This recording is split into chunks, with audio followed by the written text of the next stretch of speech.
সুয়োরানীর স্বাদ রবীন্দ্রনাথ ঠাকুর। সুয়োরানীর বুঝি মরণ কাল এলো, তার প্রাণ হাঁপিয়ে উঠছে, তার কিছুই ভালো লাগছে না। বদ্যি বড়ি নিয়ে এলো, মধু দিয়ে মেরে বললে খাও। সে ঠেলে ফেলে দিলে।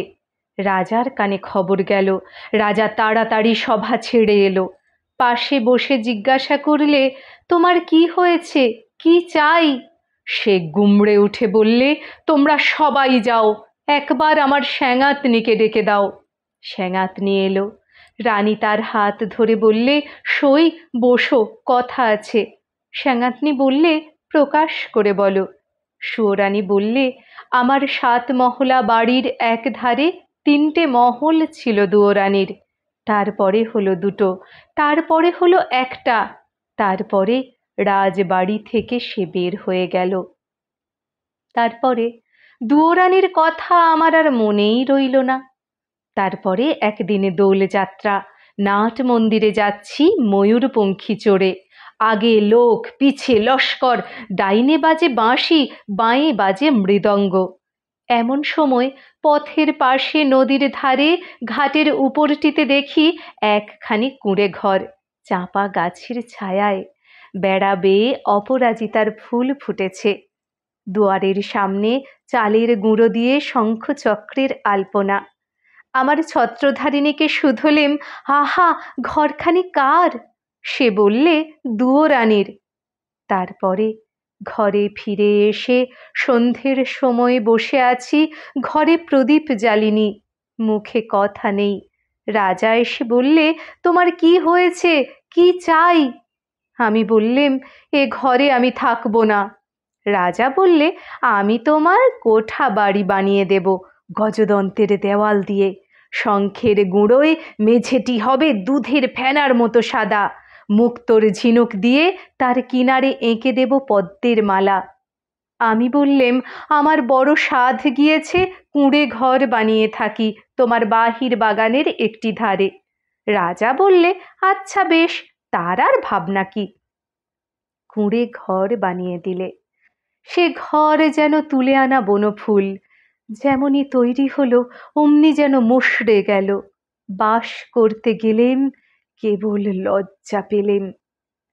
তারপরে একদিন স্নান যাত্রা, নদীতে নাইতে গেছি, সঙ্গে 107 জন সঙ্গিনী। জলের মধ্যে পালকি নামিয়ে দিলে, স্নান হলো।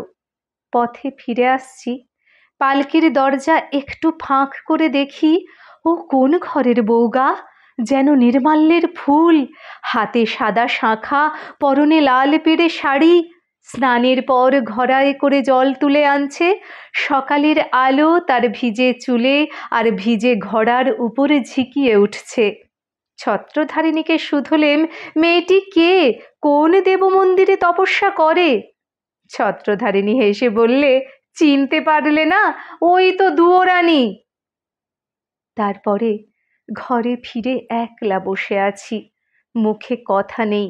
রাজা এসে বললে, তোমার কি হয়েছে, কি চাই? আমি বললেম, আমার বড় সাধ, রোজ সকালে নদীতে নেয়ে মাটির ঘড়ায় জল তুলে আনবো বকুলতলার রাস্তা দিয়ে।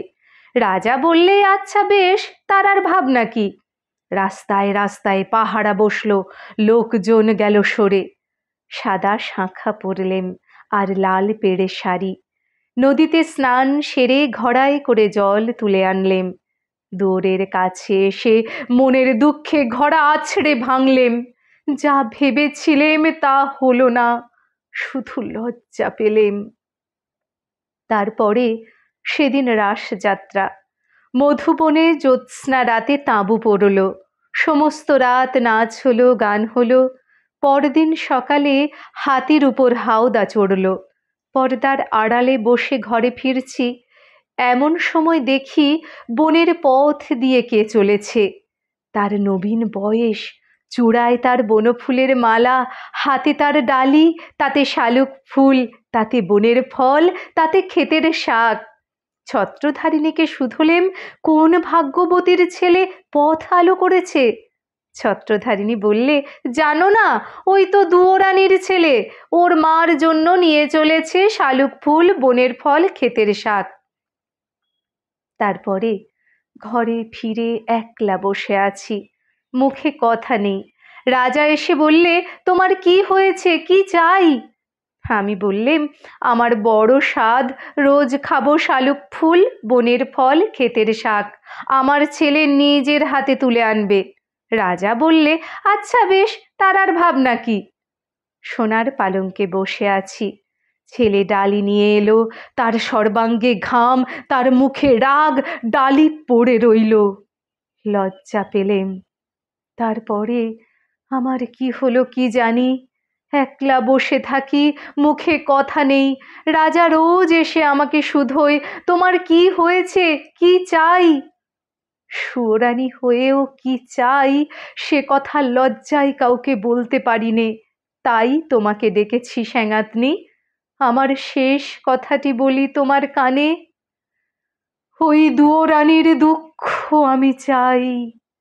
স্যাঙাতনি গালে হাত দিয়ে বললে, কেন বলো তো?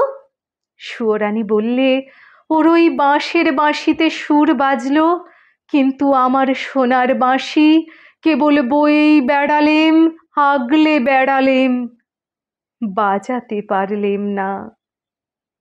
ধন্যবাদ।